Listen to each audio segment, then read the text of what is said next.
Hello everyone, welcome to Better Minds. मेरा नाम है शुभम और आज की इस वीडियो में हम स्टार्ट करने वाले हैं क्लास 11th केमिस्ट्री का chapter number 1 some basic concept of chemistry.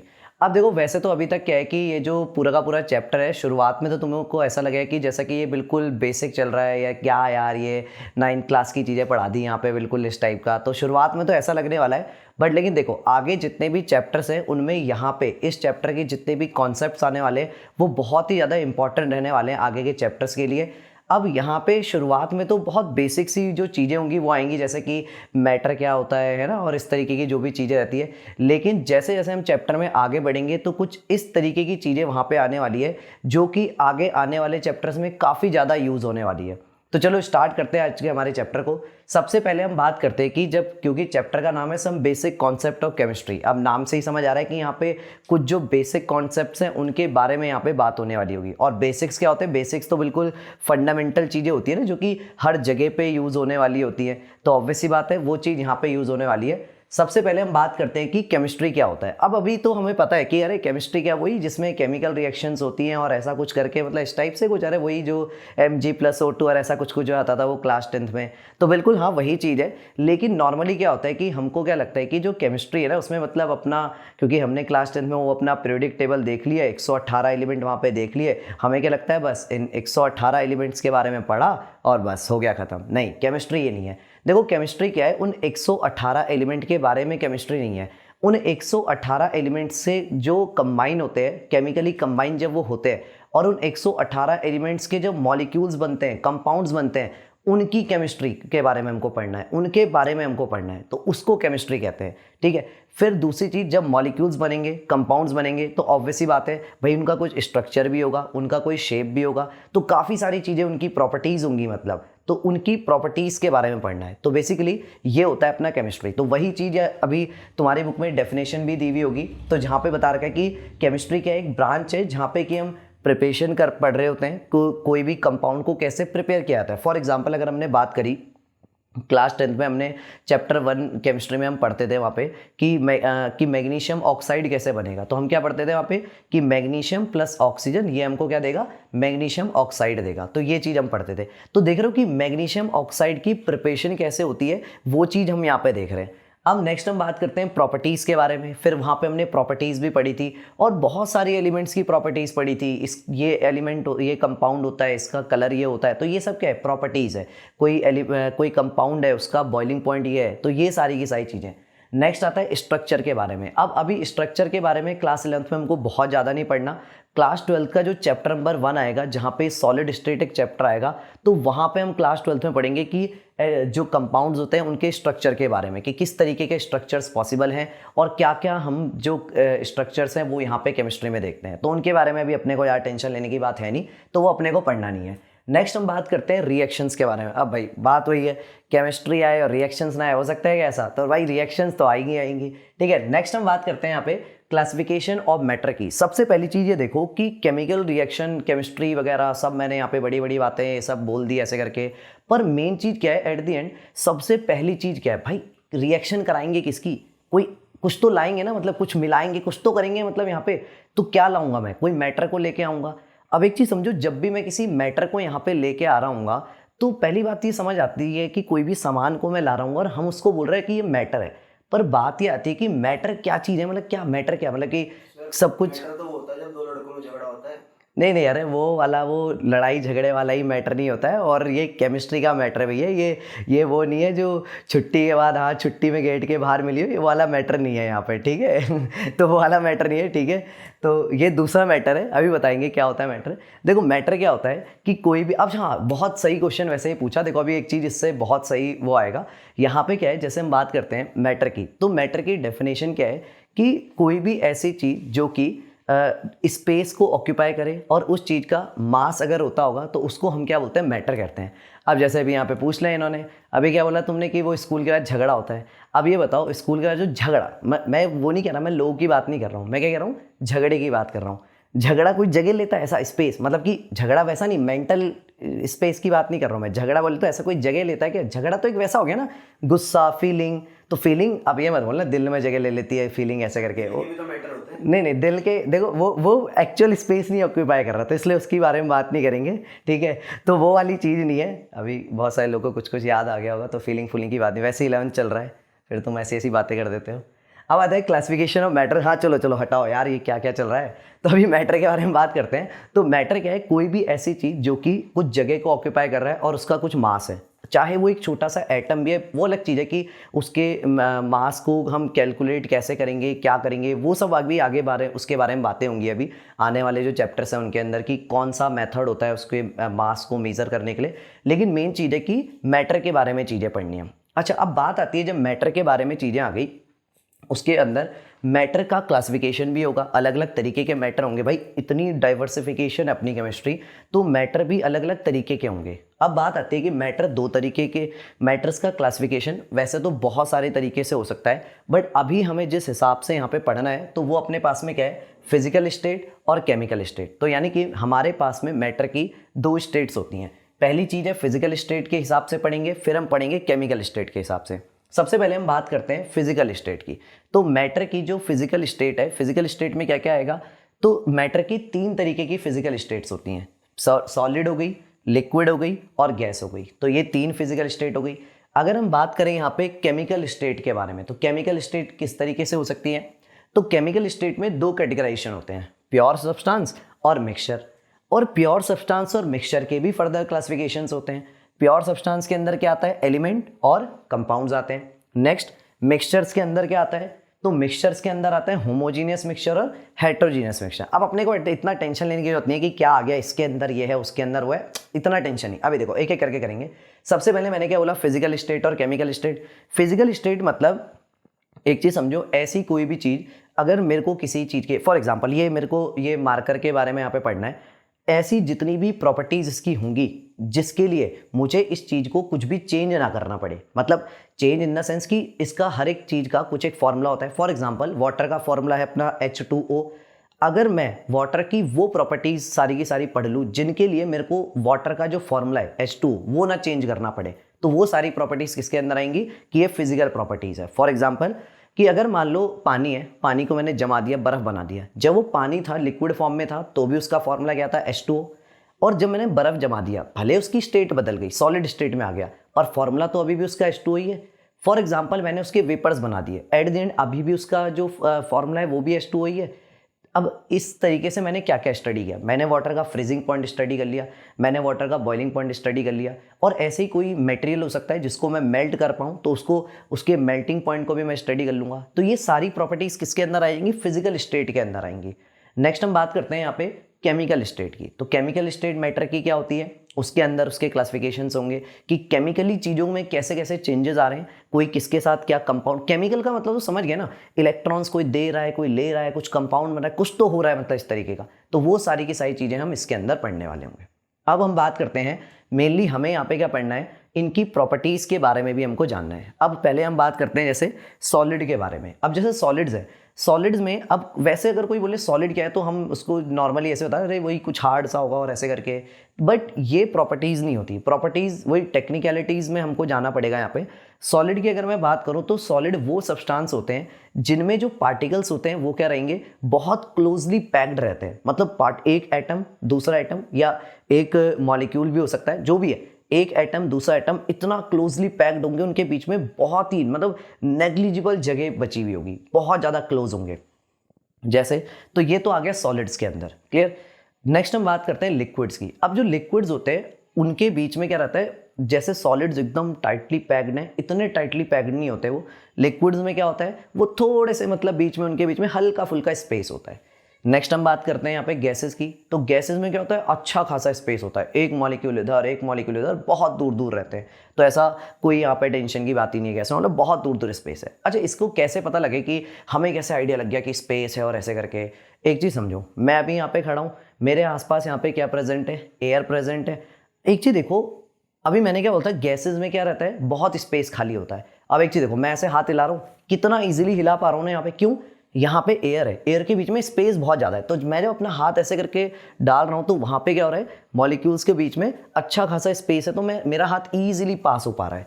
लेकिन अगर हम बात करें लिक्विड की, कभी देखा होगा पूल वगैरह में गए होंगे जैसे नहाने वगैरह, तो वहाँ पे देखा होगा हम कभी चलते हैं या फिर हम कभी अगर कुछ ऐसे हाथ मूव कर रहा हूँ या कुछ भी कर रहा हूँ, तो एज़ कम्पेयर टू एयर के, अभी जैसे मैं यहाँ पे हूँ, एज़ कम्पेयर टू इस वाली जगह के वो पूल वगैरह में मूव करना बड़ा डिफिकल्ट होता है। रीज़न, वहाँ पे जो पार्टिकल्स हैं, लिक्विड के जो पार्टिकल्स हैं वो थोड़ा क्लोजली पैक्ड है एज़ कम्पेयर टू गैस के। जैसे मैं अभी हूँ, अभी तो ईजिली मूव कर पा रहे हैं, पर लिक्विड में ऐसा नहीं होता, थोड़ा डिफिकल्ट हो गया। फिर अगला एग्जांपल लेते हैं सॉलिड का। सॉलिड क्या है ये? अब एक चीज़ देखो, अगर मैं ऐसा कर सकता हूँ कि ये इसके यहाँ से मैं हाथ डालूँ और बगल वाले रूम में हाथ निकाल दूँ, पास ही नहीं हो पाएगा। क्यों? ये सॉलिड है, ये जितनी भी चीज़ें सॉलिड है, यहाँ पे पार्टिकल्स इतने क्लोजली पैक्ड है, मैं अपना हाथ ऐसे अंदर एंटर ही नहीं कर पा रहा हूँ क्योंकि स्पेस ही नहीं है वहाँ मेरा हाथ जाने के लिए। तो ये रीज़न रहता है कि यहाँ पे पार्टिकल्स के हिसाब से क्लासिफिकेशन होता है। अब क्योंकि सॉलिड के जो पार्टिकल्स हैं वो बहुत ज़्यादा क्लोजली पैक्ड हैं, तो उसकी प्रॉपर्टीज़ भी बहुत अलग अलग होंगी। तो यही रीज़न है कि सॉलिड के पार्टिकल्स क्योंकि बहुत क्लोजली पैक्ड होते हैं, तो यहाँ पे क्या रहता है, सॉलिड्स हमेशा कैसे होते हैं, बहुत ही ज़्यादा हार्ड होते हैं और बहुत ही ज़्यादा रिजिड, यानी कि वो हार्ड रहेंगे। अब हार्ड होने की वजह से क्या क्या चीज़ें आएंगी, क्या क्या प्रॉपर्टीज़ आएंगी।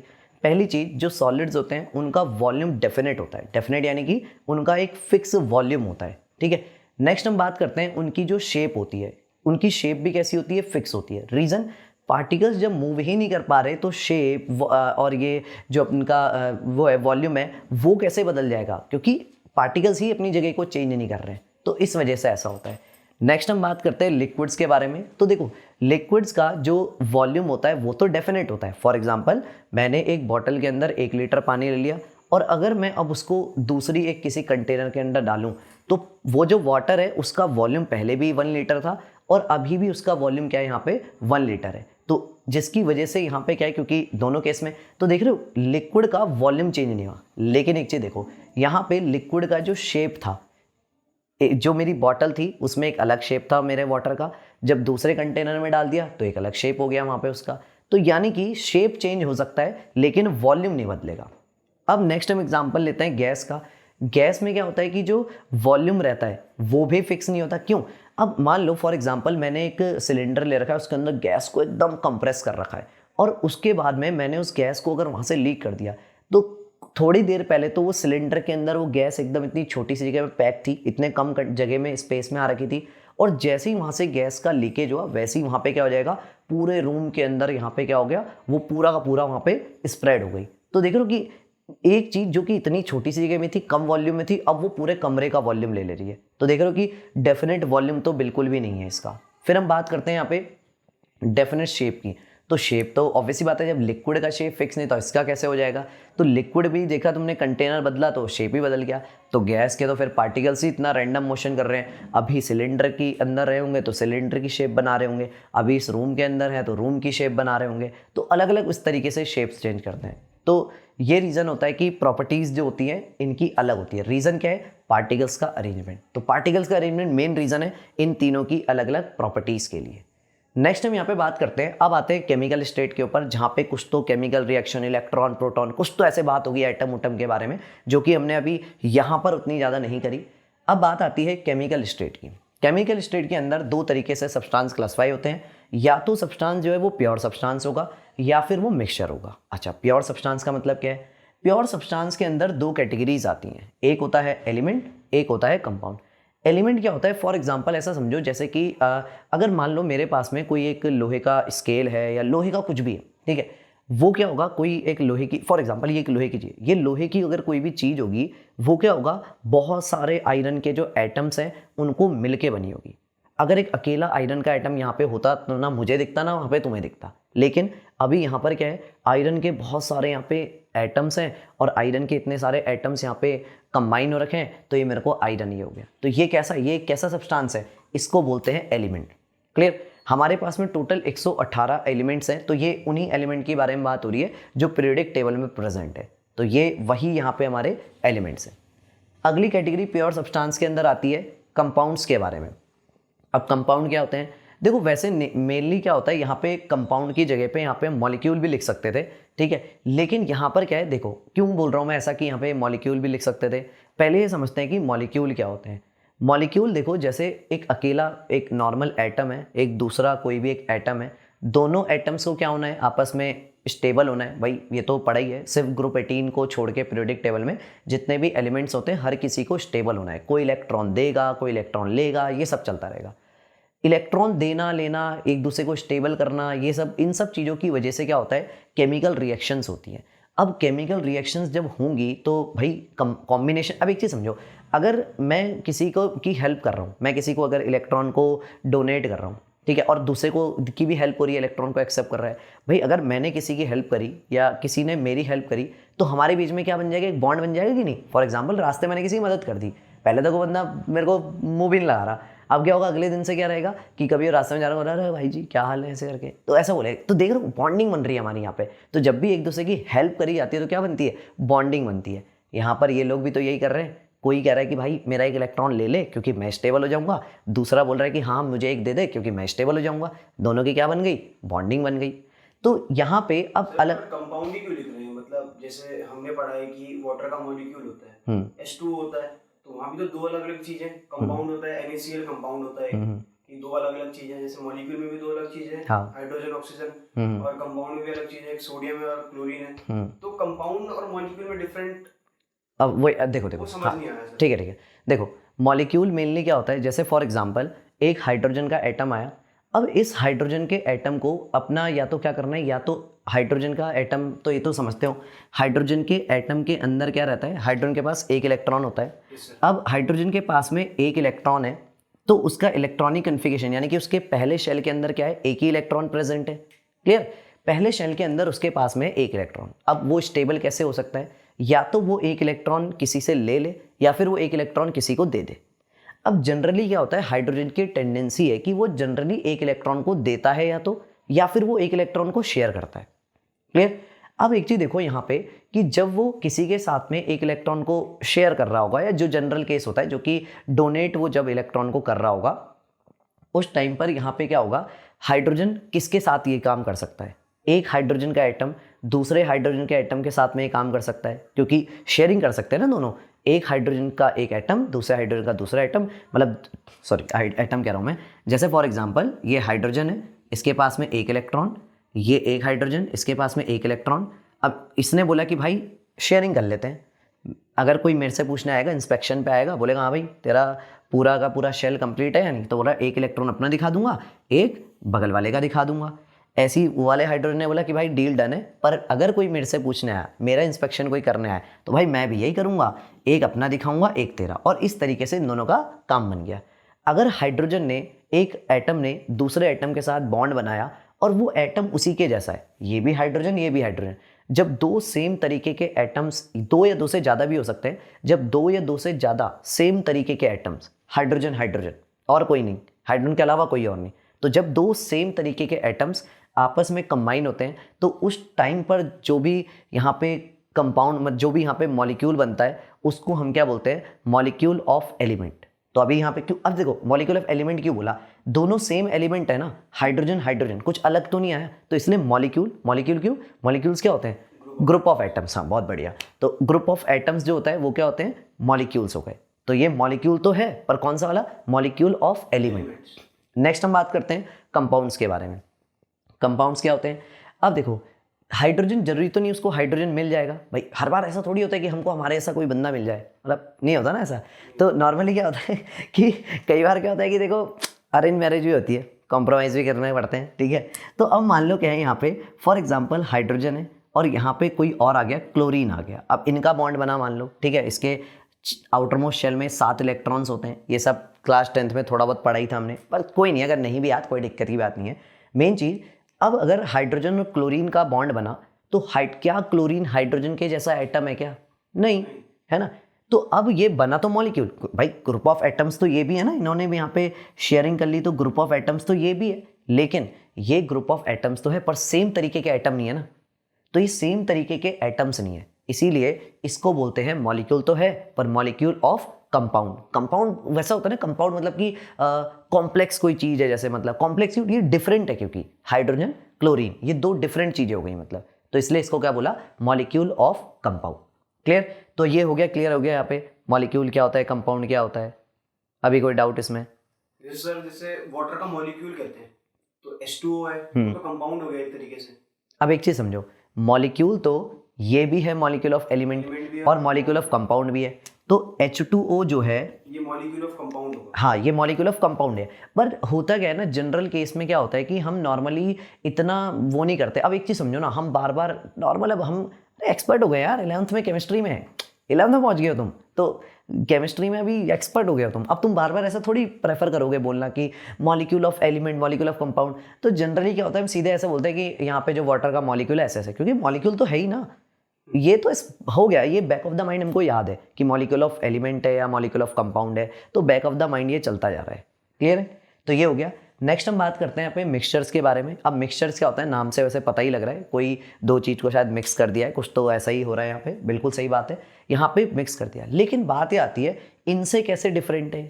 देखो यहाँ पर क्या हो रहा है, यहाँ पे कुछ तो हो रहा है, एक बॉन्डिंग, कोई इलेक्ट्रॉन का लेना देना, कुछ तो मतलब जो है यहाँ पे हो रहा है। क्लियर? अब नेक्स्ट हम बात करते हैं मिक्सचर्स में। मिक्सचर्स में कोई यहाँ पे केमिकल रिएक्शन ऐसे नहीं हो रही, मतलब कोई ऐसा नहीं कि कोई इलेक्ट्रॉन दे रहा है, कोई इलेक्ट्रॉन ले रहा है, ऐसा वाला कोई हिसाब नहीं हो रहा है यहाँ पे। क्लियर? तो मिक्सचर्स में क्या है, सिंपल दो चीज़ों को एक साथ में मिला दिया जा रहा है। अब मिक्सचर दो तरीके के होते हैं, मतलब केमिकल बॉन्डिंग नहीं है, मतलब कहने का मेरा मतलब ये। क्लियर? अब आता है होमोजीनियस मिक्सचर और हेट्रोजीनियस मिक्सचर। अब देखो होमोजीनियस मिक्सचर क्या होते हैं, जैसे मान लो फॉर एग्जांपल कि मान लो हमारे पास में वाटर प्रेजेंट है और हमने उसके अंदर शुगर को डिसॉल्व किया। क्लियर? बढ़िया से मैंने डिसॉल्व कर लिया, ऐसा कुछ भी नहीं है कि आधा रह गया, कुछ भी, बहुत अच्छे से डिसॉल्व कर लिया। अब मुझे एक चीज़ बताओ, अगर मैं ऊपर से एक स्पून लूँ, ऊपर से हल्का सा चीनी को टेस्ट कर लूँ, मीठा मीठा, और नीचे से हल्का सा पानी कैसे भी छेद छूद करके कुछ करके नीचे से टेस्ट कर लूँ उस पानी को, तो मेरे को ही बताओ दोनों जगह से बराबर मीठा होगा कि नहीं होगा? बराबर मीठा होगा दोनों जगह से। अब लेकिन दोनों जगह से बराबर मीठा हुआ, इसका मतलब क्या है, चीनी जितनी ऊपर की सरफेस में घुली है उतना नीचे भी है, उतना लेफ्ट में भी है, उतना राइट में भी है, सब जगह बराबर है। यानी कि मिक्सचर तो है। अच्छा एक और चीज़ बताओ, क्या शुगर जो थी, जो मैंने घोली, और क्या जो वाटर था, उन्होंने क्या कोई बॉन्ड बनाया क्या? नहीं। कोई क्या इलेक्ट्रॉन का लेना देना हुआ क्या? नहीं हुआ। क्लियर? यानी कि केमिकल बॉन्ड तो नहीं हुआ, सिर्फ क्या है, शुगर जो है वो वाटर के बीच में जो स्पेस था वहाँ पर जाके बैठ रखी है। क्लियर? तो ये होता है होमोजीनियस मिक्सचर। क्यों? होमोजीनियस मिक्सचर में क्या होता है, जो भी कंपोजिशन होती है, जो भी वहाँ पे मिक्सचर है, उसकी जो कंपोजिशन है, कंपोजिशन का मतलब ऐसा समझो कि किस जगह पे कौन सी चीज़ कितनी है, वो यूनिफॉर्म होती है। यानी कि चीनी हर जगह यूनिफॉर्मली प्रेजेंट है वहाँ पे। तो सर इसका एग्जांपल क्या होगा? Sugar solution. शुगर सॉल्यूशन इसका एग्जांपल हो गया। सर और चीज़ें भी मिला सकते हैं पानी के साथ जो पूरी मिल जाए? नहीं, देखो ऐसे मतलब हाँ, ऐसी चीज़ मिलाना जो कि लेस देन मतलब 21 प्लस की वाली ना हो, कुछ ऐसी चीज़ें मतलब मिलाओ तो ज़्यादा सही रहे। ठीक है? मैं समझ रहा हूँ वैसे तुम क्या मिलाने की बातें चल रही है। 11th के बच्चे थोड़े से होते हैं ना, ये थोड़ा कुछ कुछ मिलाने का इन्हें बड़ा शौक चढ़ा होता है, तो अभी पर मिलाना नहीं है, गलत बातें हैं। अब बात आती है हेट्रोजीनियस मिक्सचर की। ठीक है? तो अभी हेट्रोजीनियस मिक्सचर क्या होता है, जहाँ पे कि यहाँ पे हेट्रोजीनियस मिक्सचर में क्या रहेगा, यहाँ पे जैसे फॉर एग्जांपल अभी मैंने यहाँ पे बात करी थी अच्छे से। अच्छा एक चीज़ बताओ, ये तो सबके साथ हुआ होगा ना, ये कई बार तुम्हारे साथ भी हुआ होगा। जैसे मान लो तुमने क्या किया, फॉर एग्जाम्पल मम्मी ने खाना बनाया, ठीक है, उसमें मम्मी ने वहाँ पे खाने में नमक वगैरह डाल दिया, ठीक है, बढ़िया से।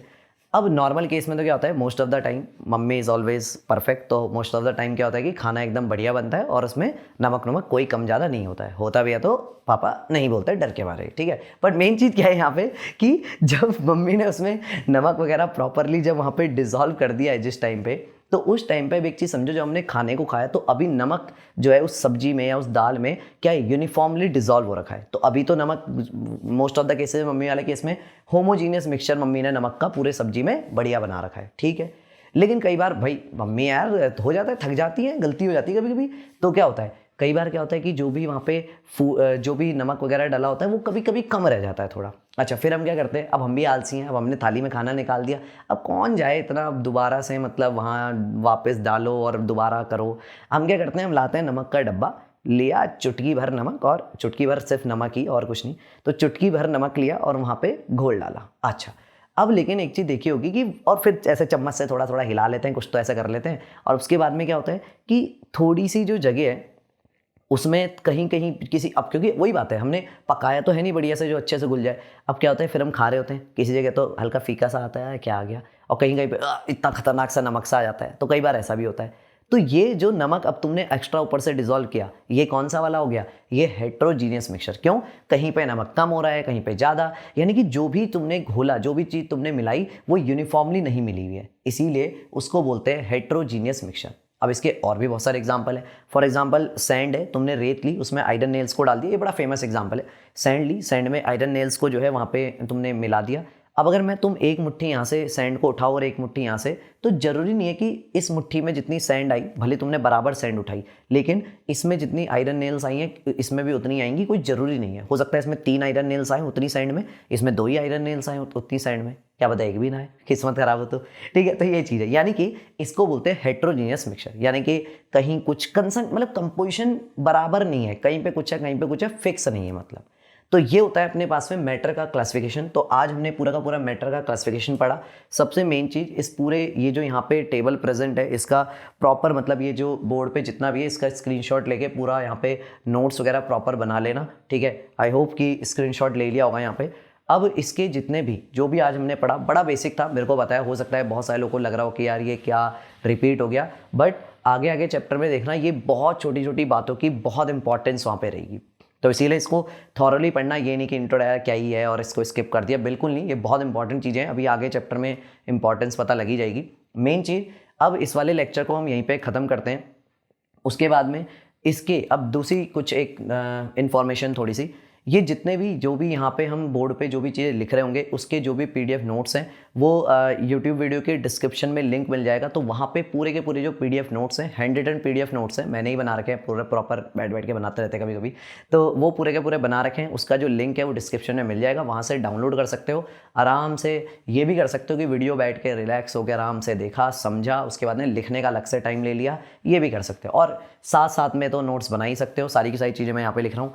अच्छा, एक और चीज़, अब जो मैंने यहाँ पे जितनी भी चीज़ें बोली, सॉलिड, लिक्विड, ये गैस और ये सारी की चीज़ों के बारे में जो जो पॉइंट्स बताएं वो सारे के सारे नोट्स में रिटर्न है। समझ सोचना कि अरे यार ये ऐसे ही बता दिए यहीं पे ऐसे करके, नहीं, ये एक एक पॉइंट वहाँ पे रिटर्न है, तो इसलिए कोई कन्फ्यूज़न की बात नहीं है। और देन इसको वहाँ पे करो। तो चलो करते हैं आज के लेक्चर को ख़त्म और मिलते हैं फिर नेक्स्ट वीडियो में। तब तक के लिए पढ़ाई करते रहो और मज़े करते रहो।